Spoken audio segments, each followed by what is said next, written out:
I want to thank our sponsors, Athletic Greens, who created AG1, one of the most innovative packets of supplements, including 75 high-quality vitamins, minerals, whole food source superfoods, probiotics, and adaptogens to help you start your day right. These ingredients support your gut health, your nervous system, your immune system, your energy, recovery, focus, and aging. I personally started using Athletic Greens and love the way I feel in the morning after I drink it. And I no longer have energy crashes throughout the day. And the best part is that it's delicious. The founder of Athletic Greens created AG1 because he experienced a ton of gut health and ended up on a complicated and expensive supplement routine to recover. Right now, it's time to reclaim your health and arm your immune system with convenient daily nutrition. It's just one scoop in a cup of water every day. That's it. No need for a million different pills and supplements to look out for your health. To make it easy, Athletic Greens is going to give you a free 1-year supply of immune-supporting vitamin D and 5 free travel packs with your first purchase. All you have to do is visit athleticgreens.com/Yasmin. Again, that is athleticgreens.com/Yasmin, YASMEEN, to take ownership over your health and pick up the ultimate daily nutritional insurance. Hi, my name is Yasmin Tarehi, and this is Gateways to Awakening, where we host one-on-one conversations with leading experts in wellness, well-being, and spirituality. Today's episode is about how to heal your body through Ayurvedic wisdom with Dr. Vatsala Sperling, MS, PhD. She was the Chief of Clinical Microbiology Services at a children's hospital in Chennai, India, when she published extensively and conducted research with the WHO in Denmark. On moving to the US to start a family, Vatsala pursued an education in homeopathy with Misha Norland School. She's the author of 10 books, including her latest, The Ayurvedic Reset Diet. So welcome to the show, Vatsala. Thank you, Yasmin. What a pleasure it is to be in the show and hear your very lovely voice. Oh, thank you. So to kick it off, what does the word Ayurvedic mean?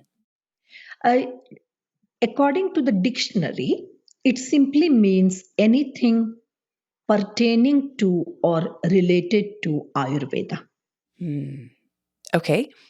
And what is Ayurveda for people that may be listening and hearing this word for the first time?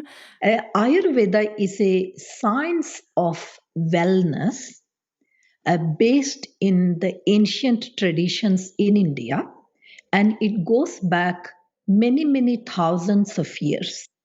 It actually predates the times when Ramayana and Mahabharata were actually happening in India, and it predates the much of the Indian history. So it is a branch of Veda itself, and Vedas are sacred texts, 4 in number, that have been handed down to Indian culture from the antiquity. Ayurveda is a part of that conglomeration, so to speak, and it essentially handles healthy living, healthy eating, how to maintain the wellness and health of your body, mind, and spirit by diet, by exercise, by positive state of mind. And then it also goes into an elaborate system of herbal medicine and surgery. So it's a complete health system in its own right. So it's pretty comprehensive, and we can kind of talk about it in a variety of directions. I'd love to talk about what it actually means to kind of live and eat with the seasons, and how the Ayurvedic principles play out with that. I'll give you one little example. Availability of ice creams in the gas stations. Okay. Now, gas stations are a eternal presence in the American landscape. Everywhere you turn, there has to be a gas station, and the gas station will have a little dispenser for softies. Mhm. Now, I originally have lived in Vermont. I still live there. In the peak of winter, when there was like 3 feet of snow on the ground, I saw a couple coming to the gas station to fill up gas. That is a normal sighting. People come to the gas station to fill up gas. Then one of them got off the car, went to the dispenser where the softies are dispensed, and got herself a monster, like 8-inch tall. Uh-huh. Very nice looking, decorated with little chocolate flecks and all that, one for her and one for her companion. And the temperature outside is almost 30 below zero, peak of winter. When I saw that, I almost freaked out. Uh-huh. I said, it doesn't compute. It's peak of winter. Why are you eating ice cream, which is so cold? So you see the how it doesn't sit well. So, on thinking more about it, how I was raised back in India, we ate according to the season. There is a time for cold drinks and fruit juices with little cubes of ice, but in the peak of summer, not in the middle of winter. Mhm. And in peak of winter, we would go for warming food, warming soups and teas and so on. That's what I mean by eating according to the season. Go with what fruits and vegetables and food is available in that season, and not try to eat what is available in another season. So fascinating. I love the ice cream analogy. And so, maybe we can also talk about Mhm. the doshas, because I think a lot of people, have very different kind of understandings of what they should be eating based on their body type. So I think to me, that was really fascinating when I learned my own body type and the foods that just I always thought were not foods that I really liked, but foods that were really important. So maybe we could talk about the three dosha body types and how you can also assess which body type you are. Uh, I will go to that in a while. Mhm. But I just want to tell you one more thing, Yasmin. Okay. Um, we can think about how is it that we have lost our connection with seasonality when we choose our food. How come this couple was driven to the ice cream cone in the middle of winter? What is that phenomenon? I definitely want to talk to your listeners about that. Okay. It begins with industrialization of food and year long availability of food which is not particularly in a particular season. So you go to a typical supermarket, you have apples year round, potatoes year round, watermelons year round, everything is available 12 months in a year. As a result, people are not very clear anymore that watermelon is a summer fruit. Mango is Yeah. summer fruit. You do not eat mangoes in the winter. You do not eat watermelons in the winter. So, and also think about the packaging of the food that goes on. So, our food has been so industrialized. You can say it is because of the industrial revolution, agricultural revolution, mass production of grains and vegetables and meats and dairies and packaging in the industries. As a result, our abundance has uh, asked us to lose our connection with the natural cycles and seasons that is actually possible. Mhm. As a result, we just go to the supermarket, buy whatever is displayed, and that's that. We are not thinking about season. So industrialized sources of food are a big contributor. Industrialization of food is a big contributor to our loss of connection with the seasonality of food. Mhm. So it sounds like we need to eat with a little bit more intentionality around what is actually growing around us. And I think a lot of people just don't know, right? Because we're not tending our own gardens. And so it actually does require some level of education. Yes, Um, and a so, little bit of awareness too. Mhm. yes, exactly. Exactly. So I'd love to talk a little bit about the major principles of the Ayurvedic Reset Diet, and then from there talk a little bit about the doshas. Yes, sure. Mhm. So, in the very beginning, I would want to clarify with you that in my book, I have given very clear cut techniques about how to go on with a reset of your body using food as medicine. Mhm. That is the main theme of this book, how to use your own food as your own medicine. Mhm. And the techniques are so clearly laid out that people can pick up the book and start working on it, no problem. Mhm. So I have not necessarily gone into differentiating the doshas and enabling people to choose food according to their doshas, because that is a whole different prescription of food as medicine based on the body types. And I have not gone into that detail in my book, Ayurvedic Reset Diet. What I have done is given very clear and easy to follow techniques that are grounded in Ayurveda. So, you have asked me a very good question. What are the major principles of Ayurvedic Reset Diet? There are three fundamental principles or three fundamental techniques that a person can engage in. The very first one is fasting on water and herb teas. That is the step one. The next step is a form of mono diet, one type of food eaten for all meals in a day for for a certain length of time. And the third part is combining of food in a smart way by knowing which food is compatible with which other food, so that the foods aren't fighting in our belly. Mhm. So these are the three steps: fasting, mono diet, smart food combining.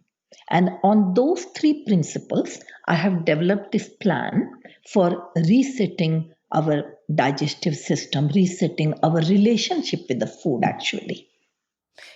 And can you give some examples of the smart food combining? I think a lot of people just, have no idea when they're creating meals or eating. And yeah, I'm just curious, like, what are some kind of like highlights from Okay. that? In my book, I have devoted parts of the book to describing what is known in Ayurveda as Viruddha Ahara.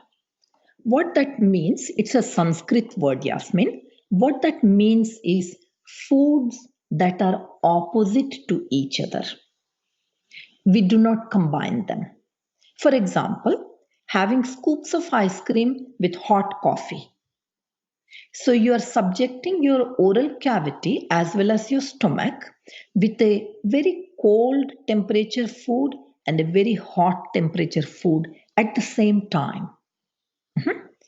The another example that comes to mind is deep fried foods, which have been, all our processed foods, most of them can be, for example, potato chips, it's deep fried.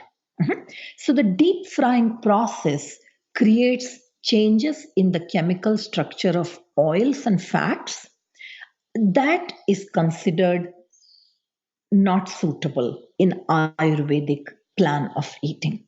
Mhm. So your question was, how do we do smart combining of food? The smart combining essentially enables us to choose food groups which go well together. One common example I will give you, another common example.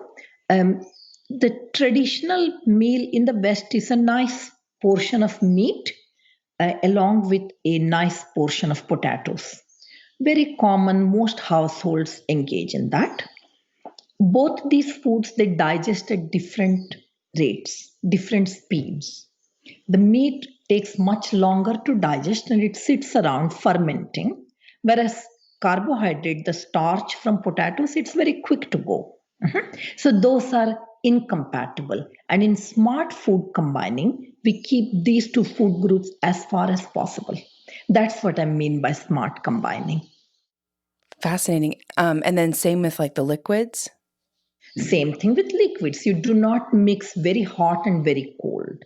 You do not eat yogurt with one spoon and have a chug of milk at the same time. You do not do that.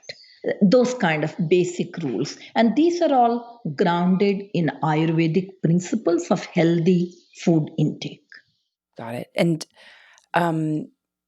curious, like, what about the kind of no-nos, like the Ayurvedic, absolute no-nos? Are there any foods that, or kind of maybe, situations where we should just completely avoid?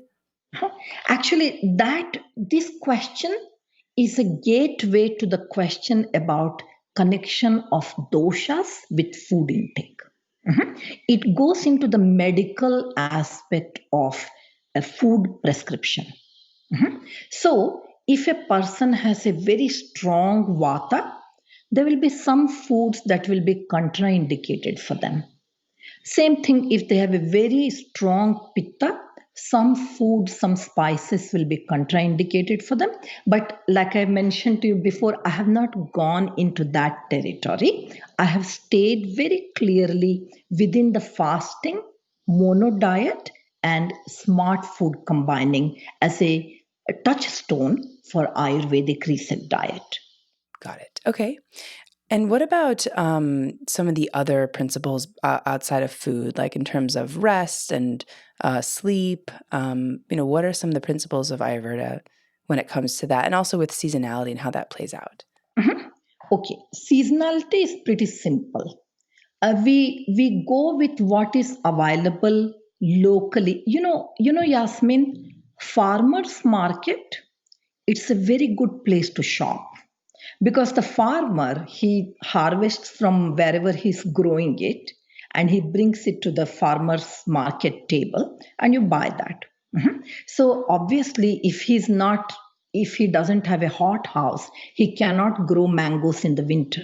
He cannot do that. Right. So if we stay with locally grown farmers market type of food purchase, we can pretty much sort out the seasonality pattern. I have gone into that in the book as well. Then you wanted to know about sleep, exercise, and so on. Actually, Ayurveda combines all of these into healthy living prescription, so to speak. So we go for a healthy amount of sleep and we avoid the midday naps, mid-morning naps, napping whenever we can. So that we stay alert through our working day and have a good chunk of sleep at night. That comes from having a good place for exercise in our day to day life. So, at least half an hour, at least 40 minutes of vigorous activity, physical activity, walking, swimming, whatever you can do, yoga, all of that combined, good exercise routine, good sleep routine, as well as good eating routine. All of those feed into is kind of a discipline about how you want to live your day to day life.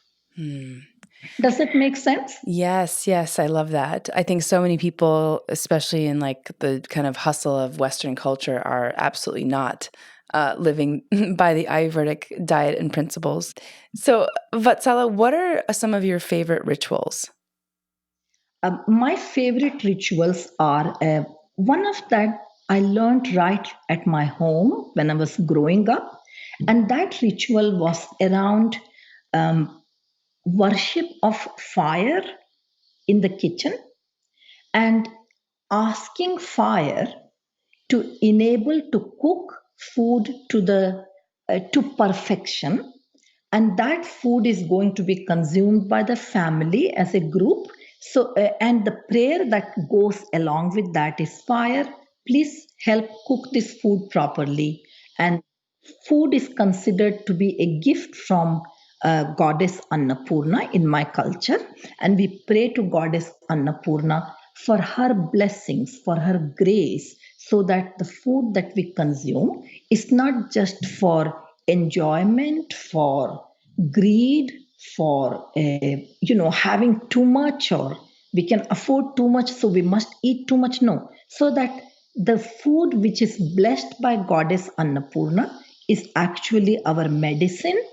We eat food to live a healthy life, and we all eat together in an atmosphere of love and kindness to each other, and so on. So, this is one of the rituals I have tried my best to keep up in my home, in my personal life. So, mealtime is considered very, very sacred, and we have a few little prayers to go with it, and it kind of feels really good to know that we are not eating out of um, greed. There is no need for that. We can eat according to what our body needs at that moment. Mhm. That's Oh, my favorite ritual. beautiful. Yeah, the communal eating is so lovely. I think a lot of folks sometimes, especially working at the computer, oftentimes don't have time to even look at what they're eating. So, Yes, yes. what are some challenges we might have, or what you've seen people have when starting this Ayurvedic reset? And this example that you gave, Yasmin, that people are so busy, they're not even looking at food, what they're eating. They're basically shoveling it into their mouth. Okay. So, as a actually, my day job is I'm a homeopath. Okay.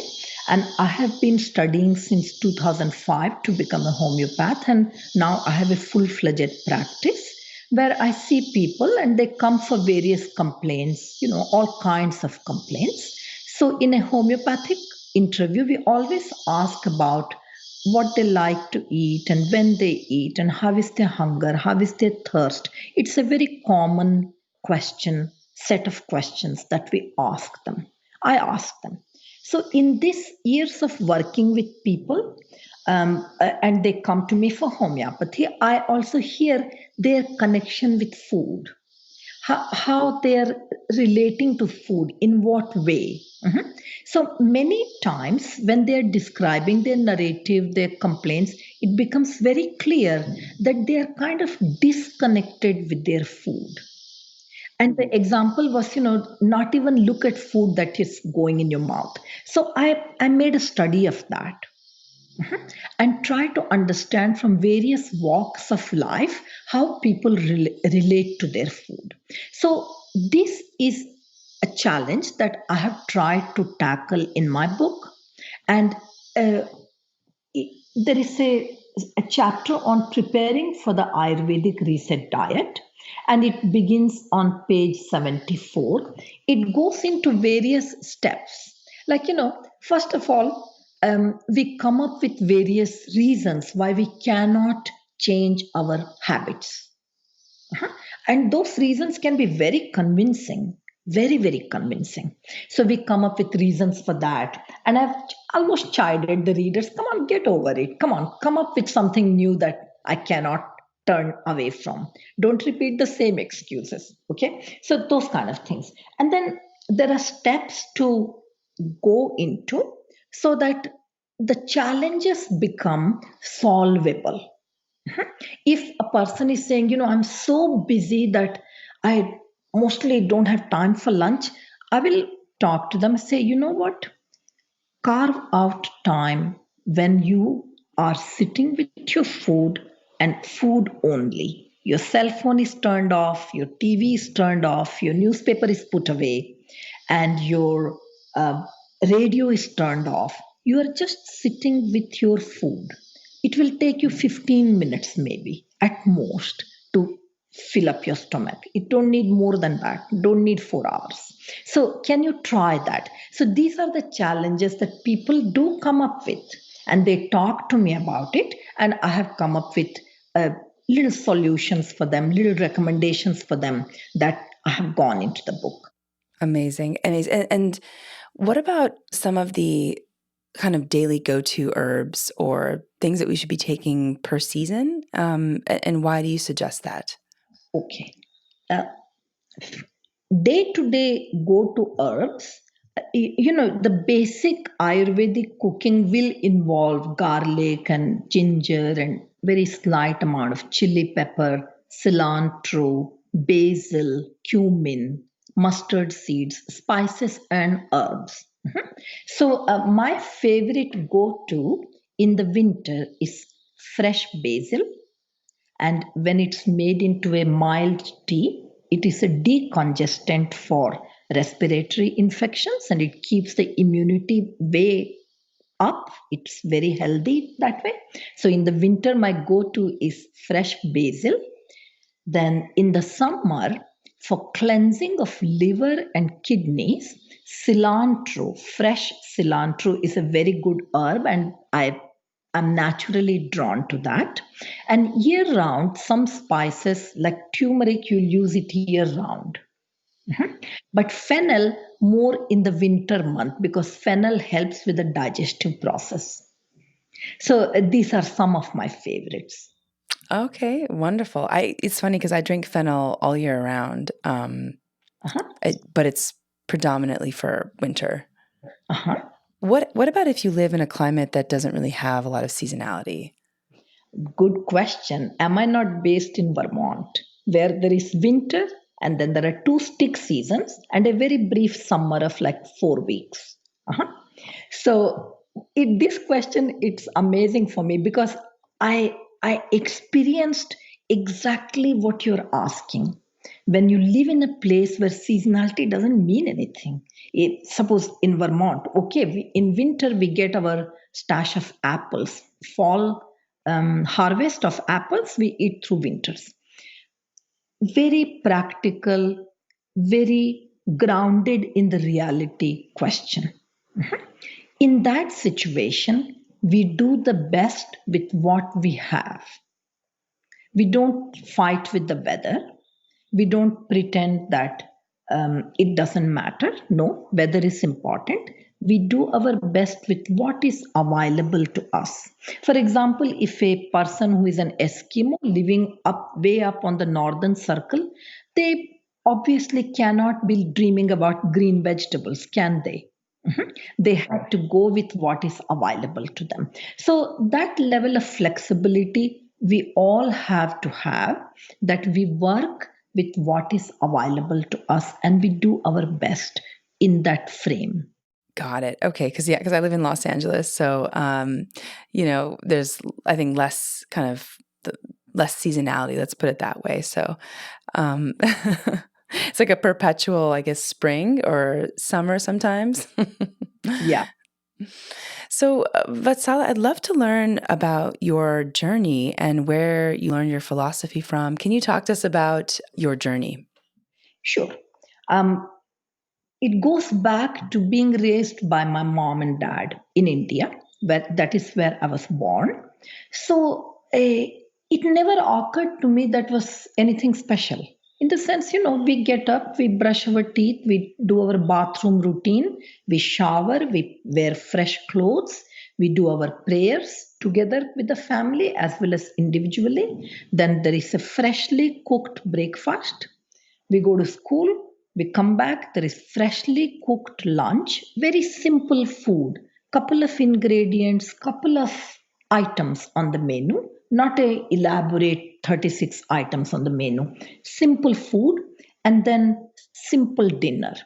And most of our vegetables grew in our own garden. We had a couple of cows from whom we collected milk, and it was not a lot, but enough for the family. And our fruits grew in our garden, our vegetables grew in our garden, and we purchased our grains from the stores, grains and oil and so on. We purchased. What stands out is that this lifestyle was before the word organic, the word natural, local, and those fashionable $10 words weren't around. We hadn't heard of them.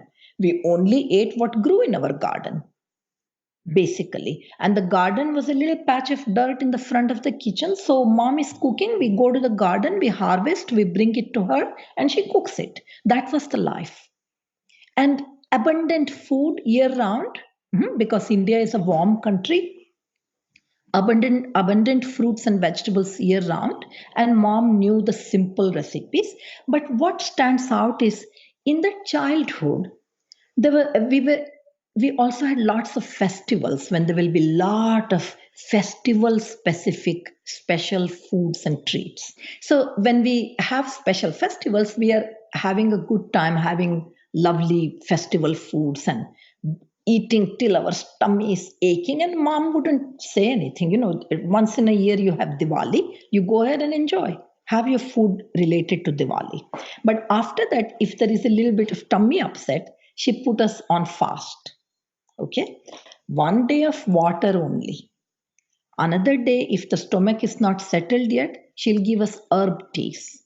And after that, once the stomach settles down, she will start us on simple to digest food of small portions. Okay, so I saw her doing that, and it didn't sound anything rocket science. Like that's the way we live. It's so no, nothing. That's my life. That's how we live. It didn't sound anything special or philosophical or Ayurvedic or anything like that.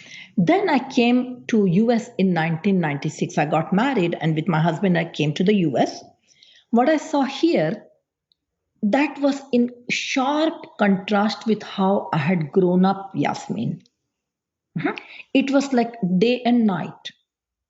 So that's when, as an adult, I started researching, I started thinking. So, what was that? What was that experience of growing in that household and eating from your garden and not having ever seen a packaged food? We never bought, we never saw packaged food.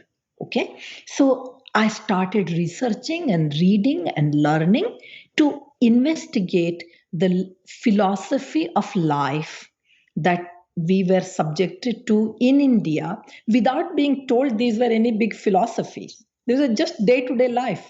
Okay. So then I got into Ayurveda and I educated myself to say, okay, mother followed a certain dietary principles.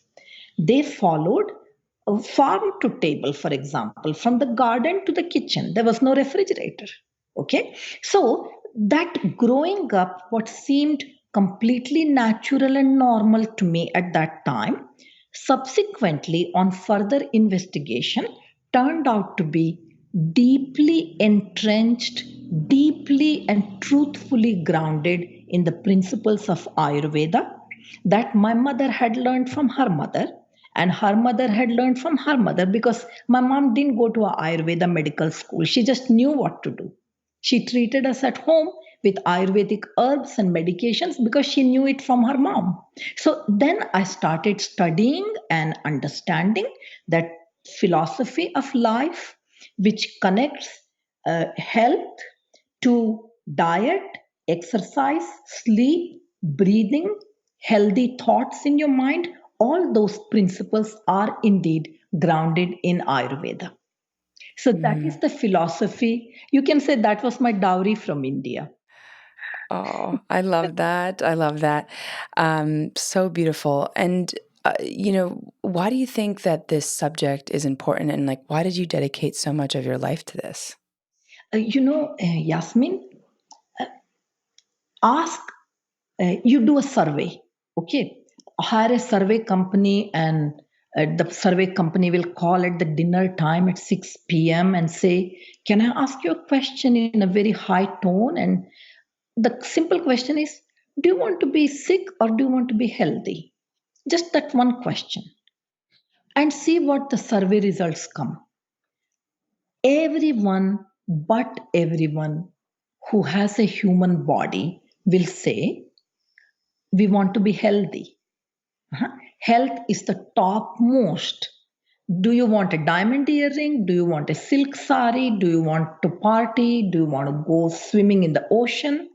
Above everything else, I just want to be healthy. That's the one desire all human beings in all cultures, in all countries, all over the world have it, had it, and will have it. We want to be healthy. Health can be achieved in various ways, but Ayurveda gives a holistic, human centric approach. It considers human beings as a totality of their entire life experience, their entire habits. So Ayurveda suggests healthy habits.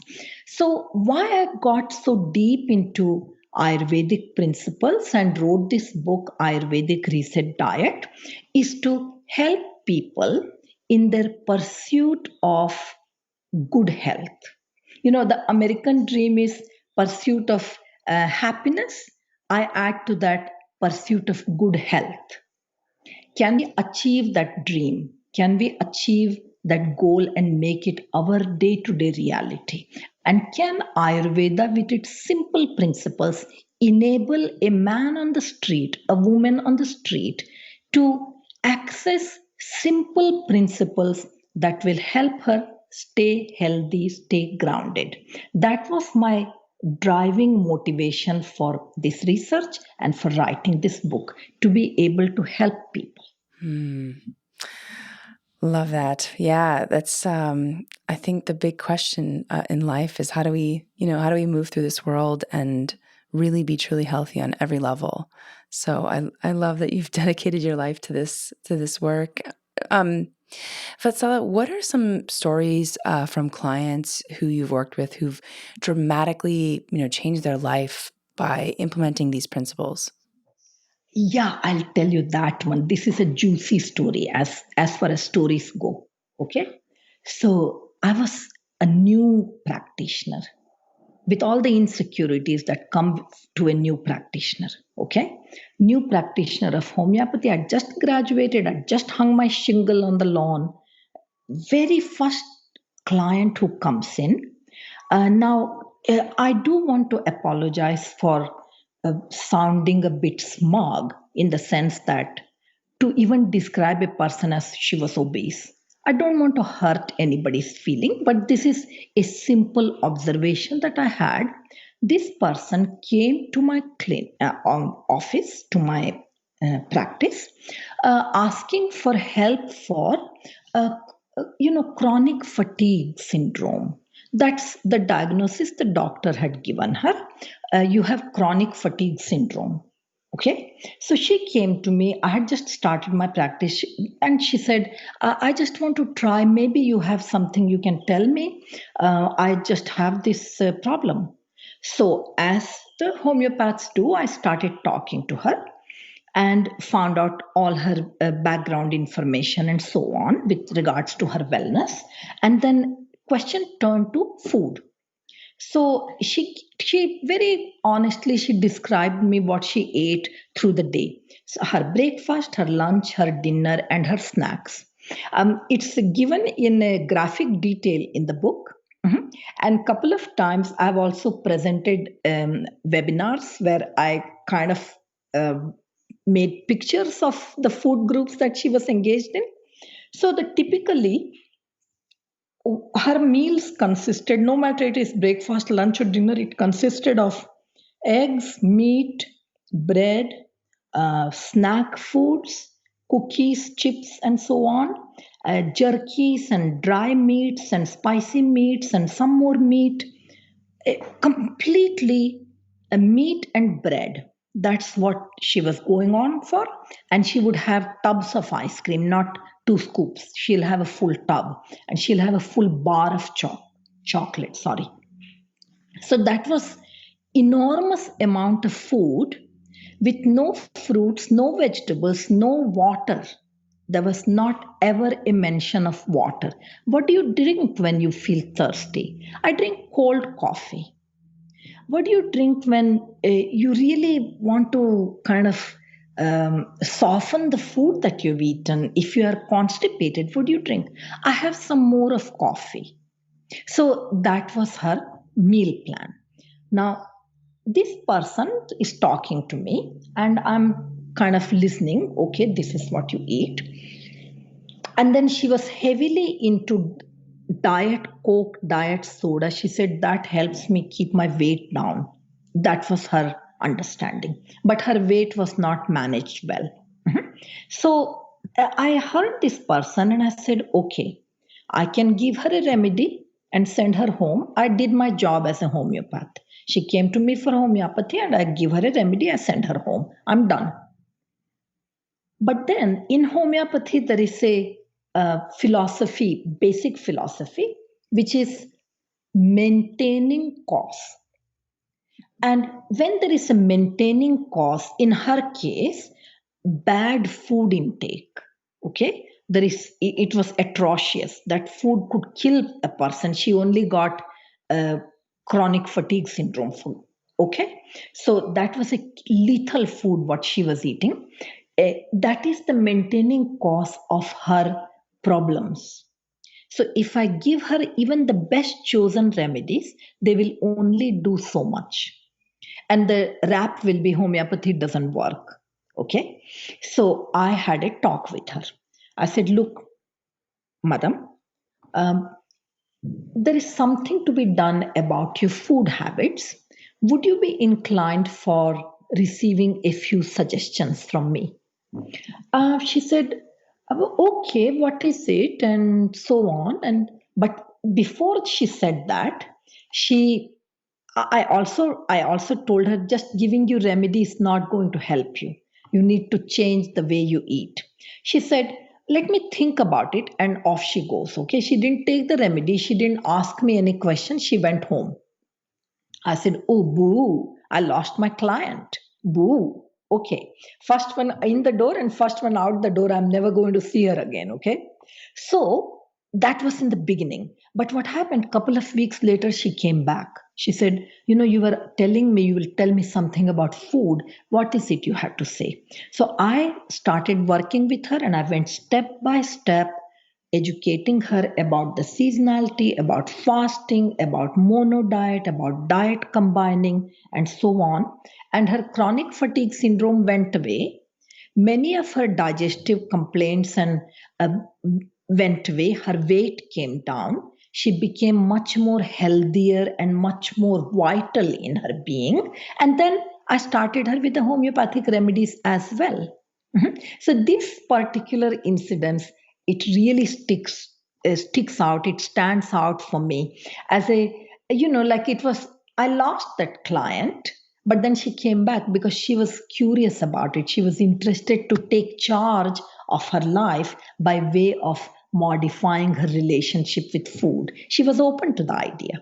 And this is kind of inspiring for me that people are actually open for new ideas. They want to be healthy, they want to try various things.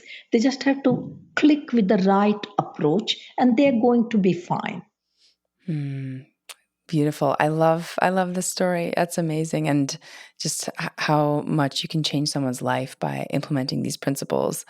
Um, so Vatsala, we're coming at time, but I wanted to ask, what sort of things have surprised you the most on this journey?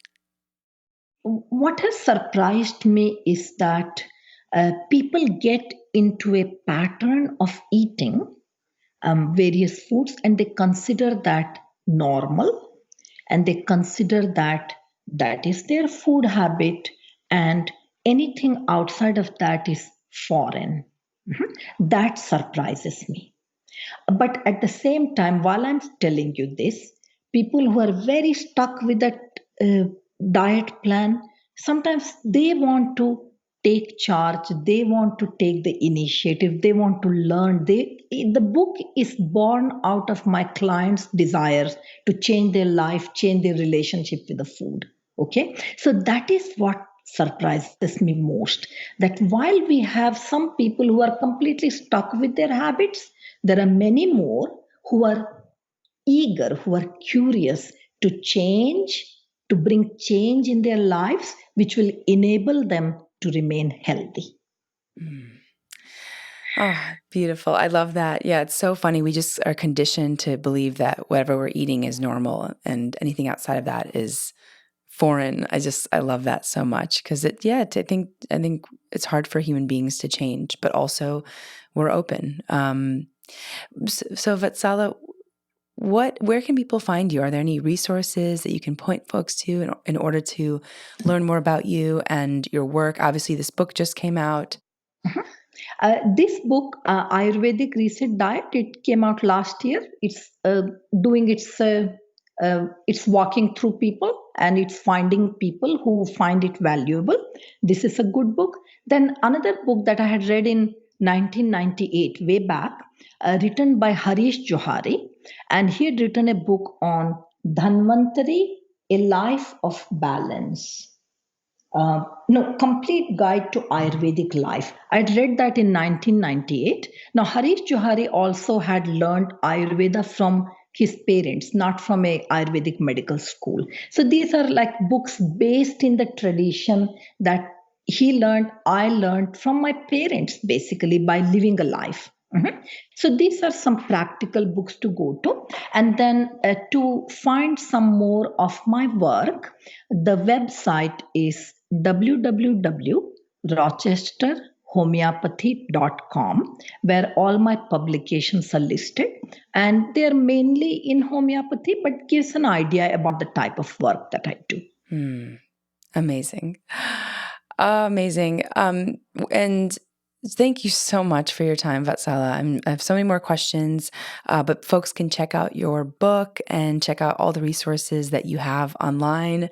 Yeah. Thank you so much, Vatsala.